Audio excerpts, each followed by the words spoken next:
vuelto en su gran mayoría a la presencialidad. Vamos a ver cómo está funcionando, cómo se han adaptado, cuáles son las carreras que de alguna manera vuelven con presencialidad total, si es que hay alguna que lo haga de esta forma, o si hay algunas materias, cuanto menos a nivel terciario y universitario, que por lo menos en la sede de la Universidad de El Salvador van a funcionar de una forma diferente a lo que fue la prepandemia o el tiempo anterior a la pandemia. Pero para hablar de esto tenemos en línea a Romina Cavalli, que como ustedes saben es la vicerrectora académica de la Universidad del Salvador, y le agradecemos muchísimo, como siempre, que tenga un ratito y nos atienda a nosotros. Buen día, Romina, ¿cómo estás? Hola, buen día, Guillermo, ¿cómo estás? Un gusto nuevamente estar en este espacio. Muchas gracias, igualmente para nosotros tenerte.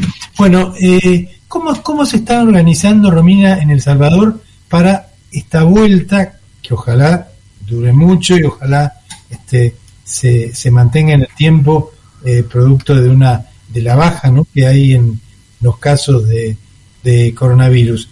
¿Han vuelto todas las carreras o lo están haciendo parcialmente?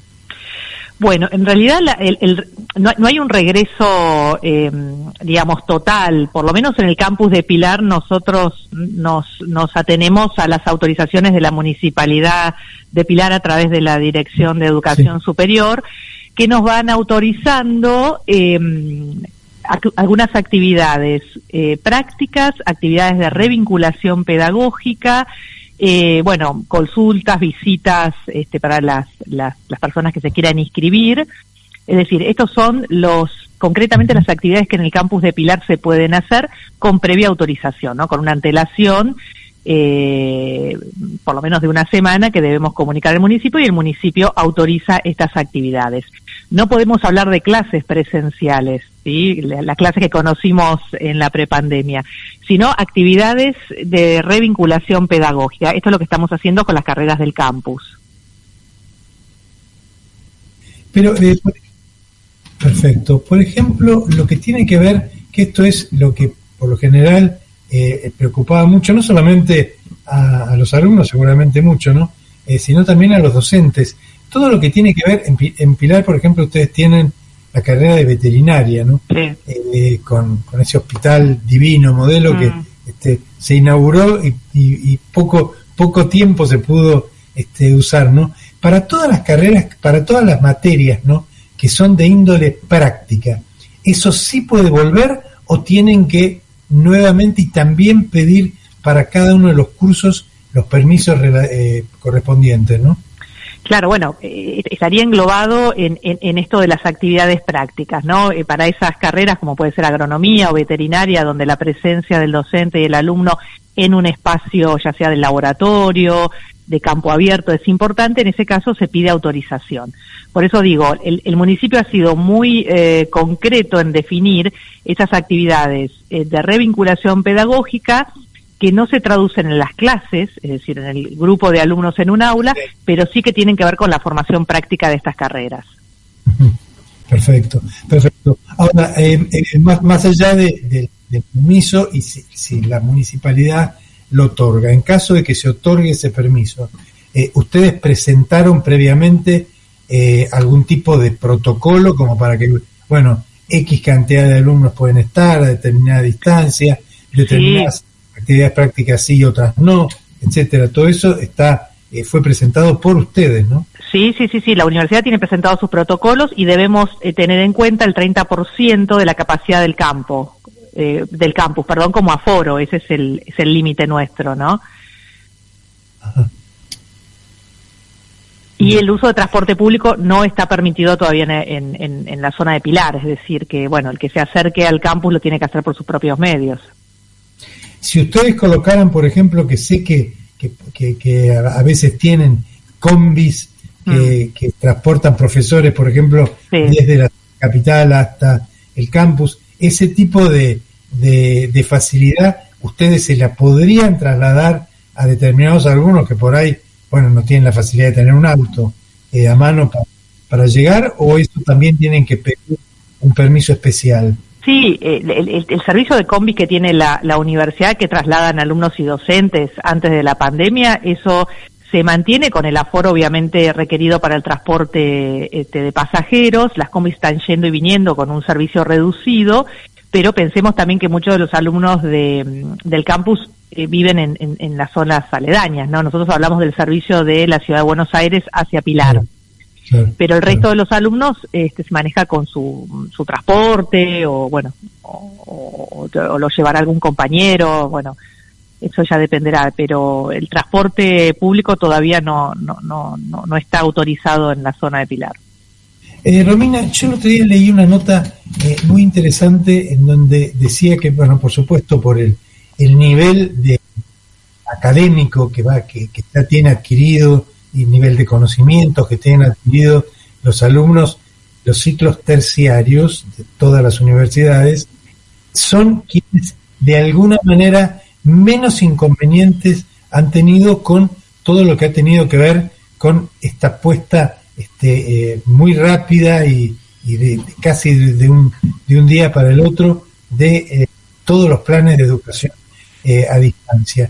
¿Esto es así o de alguna manera, y no me estoy refiriendo a la parte práctica que obviamente necesita presencialidad, pero los alumnos universitarios, incluidos me refiero también a los de los primeros años, ¿no?, que están todavía muy cerca de esa transición que se hace desde el colegio secundario y que a veces la universidad es muy necesaria porque los chicos vienen como acostumbrados a un determinado ritmo, y la universidad, bueno, al principio más o menos iba manteniendo esto. ¿Se adaptaron fácilmente o no es tan así la cosa?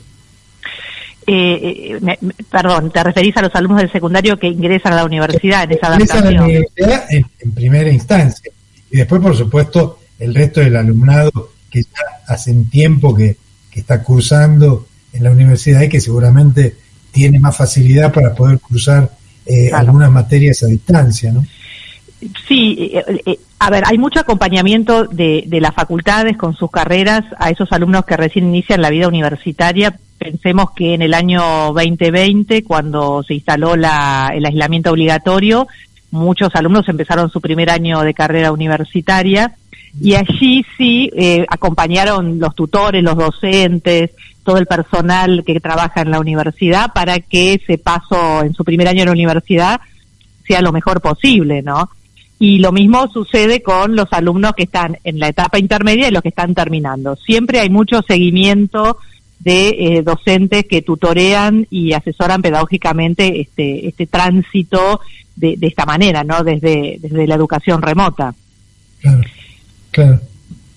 Ahora, uno imagina que, por ejemplo, todas las carreras que tienen que ver con ciencias que no son o que no requieren tanta práctica o que no requieren tanto ejercicio matemático, sino que tal vez son materias o carreras, mejor dicho, con mayor contenido de estudio, en donde allí la intervención del profesor, si bien, por supuesto, importantísima, pero no lo es tanto como aquellas materias en donde hay que explicar determinadas temáticas.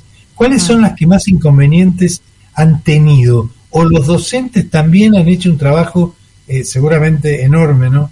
Se me ocurre de adaptación para poder trasladar estos conocimientos, ¿no? Sí, en primer lugar, por supuesto, destacar la capacidad de adaptación y de entrega de cada uno de los docentes en todas las carreras, en las carreras que tienen más contenido práctico y las que tienen más contenido teórico. Eso desde ya, porque han tenido que transformar pedagógicamente el espacio áulico, ¿no? No es lo mismo estar en la interacción del aula frente a sus alumnos que estar a través de un Zoom, que se corta la conexión, pero también es importante ver cómo el alumno autogestionó su tiempo, y hago mención a esto porque en las encuestas que hemos realizado en la universidad a final de cada cuatrimestre, el año pasado y a final de este cuatrimestre también, sí el alumno demuestra que tiene una cierta falencia en la gestión de su tiempo, en cómo administra su tiempo para la educación remota. Eso sí es un punto que tiene que trabajar el alumno como alumno universitario en la organización de su estudio, ¿no? Eso sí salió como un referente importante para tener en cuenta. Ajá, perfecto. O sea, quiere decir que, por ejemplo, porque uno imagina la clase a distancia y dice, bueno, si no puedo hacer o no puedo estar presente ahora en este momento en el Zoom, de todas maneras la clase queda grabada, la veo, la escucho o la sigo después. Eso no se puede hacer. Los chicos tienen que, los chicos me refiero al alumnado, ¿no? Tienen que estar presentes virtualmente, pero en el momento en que el docente está dictando la cátedra, ¿no? Claro, depende del tipo de clase. Si es una clase sincrónica, que es una clase, digamos, en vivo, donde está el docente y el alumno está del otro lado de la pantalla, o bien actividades asincrónicas, que son contenidos encapsulados que bueno, que los docentes los van impartiendo con un cronograma determinado. Siempre cuando iniciamos esta forma de educación remota se respetaron los cronogramas de estudio, es decir, el alumno que tenía que cursar de lunes a viernes de 8 a 12, bueno, se han respetado esas clases, ¿no? Esas clases que estaban pautadas para la presencialidad. Pero hay una combinación de material que el docente entrega al alumno, que puede ser una grabación, puede ser algún trabajo dirigido, y si no, está, por supuesto, la clase presencial, donde el alumno debe decir presente, si se toma asistencia. ¿Cómo están midiendo ustedes, digo, los docentes, los quienes están a cargo de las universidades, ¿no? Porque el otro día yo estaba escuchando en un programa de televisión española, en donde las universidades funcionaron prácticamente todas, ¿no? Sí. No hubo salvo picos muy grandes y puntuales pandémicos en determinadas ciudades, pero la presencialidad siguió. Pero de todas maneras decían que la respuesta del alumno cuanto a todo lo que tiene que ver con la educación a distancia es muy similar, que son muy buenos los métodos que existen en el mundo para impartir educación. Siempre hablo de nivel terciario, a nivel terciario, como para que el alumno verdaderamente que termina una carrera o que cursa una carrera en forma o a distancia o no presencial, que realmente el conocimiento lo adquiere en forma muy, muy parecida. ¿Esto es así? Bueno, digamos, la calidad académica se ha mantenido, por lo menos en la universidad, ese parámetro de calidad se ha controlado, se ha medido. Tenemos plataformas educativas que ya las veníamos desarrollando a través de la Dirección de Educación a Distancia, que nos ha permitido reemplazar la clase presencial por la clase remota, ¿no? O a distancia. Eso privilegió de alguna manera que podamos mantener la calidad de educación. Es decir, que hoy los títulos que estamos entregando se corresponden con los planes de estudios aprobados y con las acreditaciones de CONIAU, que eso es lo que le da la calidad académica. Claro. Esto es importante y es algo que la gente en general poco se cuestiona, piensa, bueno, pero no sé, hay determinadas carreras, determinadas profesiones que, ¿cómo puede ser que uno las estudie como si fueran, siempre se hace esta diferencia, ¿no? Como si fuera un curso. Una cosa es un curso a distancia y otra cosa es una carrera universitaria, ¿no? En donde quisiera que la presencialidad es absoluta, pero bueno, en algunas materias evidentemente se puede y se adapta, ¿no? Porque esto aparentemente es un sistema que me parece que más allá de la situación coyuntural actual de la pandemia, pero me parece que en muchos casos ha llegado para quedarse, ¿no? Sí. Coincido, digamos, la herramienta tecnológica creo que vino para quedarse, pero como complemento de la educación o de la clase presencial. Por lo menos nosotros en la Universidad de El Salvador, que es una universidad presencial, tiene algunos proyectos a distancia, pero básicamente sus carreras han sido aprobadas por el Ministerio y acreditadas como carreras presenciales. Utilizamos en este estado transitorio de pandemia y de aislamiento, utilizamos la herramienta digital como una herramienta ya comprobada para la educación superior, por lo menos. Pero hemos garantizado, tanto en los exámenes como en las clases, como en los trabajos, siempre se ha garantizado la calidad ante todo. Perfecto. Romina, ahora sí la última, te hago, pues estoy corto de tiempo, pero son cosas que a la gente, que la gente nos pregunta, que le interesa y que hace a la continuidad educativa. La problemática que ha habido por factores que han tenido que ver con deserción en la escuela secundaria, no ha sido tan exitoso tal vez todo lo que ha tenido que ver con la no presencialidad a nivel secundario. ¿Esto les parece que para las siguientes etapas, para las siguientes promociones que ustedes van recibiendo, obviamente, ¿no?, en la universidad, puede impactarles fuertemente? ¿Están pensando tal vez en algún curso de nivelación, como para decir, bueno, todo alumno que comienza su etapa terciaria va a estar nivelado con respecto, bueno, como para poder iniciar un ciclo con una homogeneidad lo más grande posible, ¿no? Sí, bueno, nosotros tenemos tenemos cursos de nivelación para las carreras, que eso ya hace años que se hace, porque, a ver, la preparación del alumno secundario en la universidad siempre ha sido una gran preocupación para la universidad, justamente en estos puentes de nivelación que siempre desarrollamos en la universidad. Sí. Entonces, ya la nivelación es un tema que lo venimos trabajando hace años. Por supuesto que le ponemos mucho más acento en estos últimos años de los colegios secundarios, donde, bueno, la preparación quizás no ha sido de lo mejor o la más completa, o quizás el alumno ha tenido alguna dificultad. Entonces la universidad, a través de la entrevista que tienen con los directores de carrera, con el área de vocación de orientación pedagógica o de reorientación, uno trata de asesorar y acompañar al ingresante a la universidad. Y por supuesto que después durante toda la carrera lo mismo. Pero sí se trabaja en nivelación como un elemento importante para que el alumno pueda transitar su paso por la universidad de la mejor manera. Perfecto. Y por ejemplo, notaron, esta sí es la última, yo me pongo a conversar de estos temas que me encantan, se me vuela el tiempo, pero ¿notan ustedes que ha habido algún tipo de cambio en el interés por las distintas ramas, por las distintas carreras, por las distintas profesiones?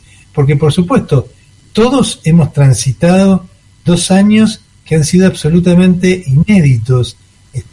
Nos hemos enfrentado a situaciones totalmente distintas, y esto a lo mejor en lo que tiene que ver con la vocación o con la intención de seguir tal o cual carrera en su paso terciario, tal vez en algunos alumnos cambió. ¿Esto ustedes lo notan o no? Sí, quizás depende de los años, pero hay años por ahí que tenemos, no sé, una carrera de historia con más alumnos, por ejemplo en Pilar, o por ahí una carrera veterinaria que siempre tiene un muy buen nivel de alumnos. Sí. Las carreras tradicionales, contador, abogacía, administración, generalmente se mantienen bastante bien. Hay sí mayor inscriptos quizás en carreras de administración con orientación en negocios digitales o en todas esas ramas un poco más modernas, ¿no?, que exige hoy el mercado. Ahí sí quizás hay una mayor inscripción o un mayor interés, pero en definitiva eso va variando año a año, pero se mantiene más o menos un número estable. Ingeniería lo mismo, licenciatura en sistema de información, todas las carreras quizás que tengan más relación con lo tecnológico, con lo informático. Perfecto. Bueno, Romina, te agradezco muchísimo. Bueno, decirle a la gente, obviamente quienes nos están escuchando, que la presencialidad ha vuelto con todavía muchas restricciones, por lo menos a nivel terciario. No es la apertura que hay en colegios primarios y secundarios, en donde los chicos están volviendo a las clases aparentemente con más normalidad. Los aforos son del 30%. Cualquier tipo de duda que tenga con la Universidad del Salvador, bueno, con todas las vías de comunicación del Salvador, allí les pueden dar una información. Sí. El que quiere es bienvenido al campus. Estamos recibiendo gente con el aforo correspondiente. Estamos haciendo visitas en el campus, entrevistas. Eso se hace perfectamente. Se comunican por los medios, o por Facebook o por Instagram. Y nosotros los recibiremos con mucho gusto en el campus, que está con ganas de ir recibiendo de a poco a la gente de la USAL. y volver lentamente a la normalidad, entre comillas. Mucha gente dice a lo que va a ser la nueva normalidad, pero ojalá que llegue pronto porque nos está haciendo falta a todos. Sí. Romina, te agradezco muchísimo, como siempre, y para lo que necesiten aquí estamos. Al contrario, Guillermo, gracias a ustedes y bueno, buena semana para todos. Gracias. Muchas gracias.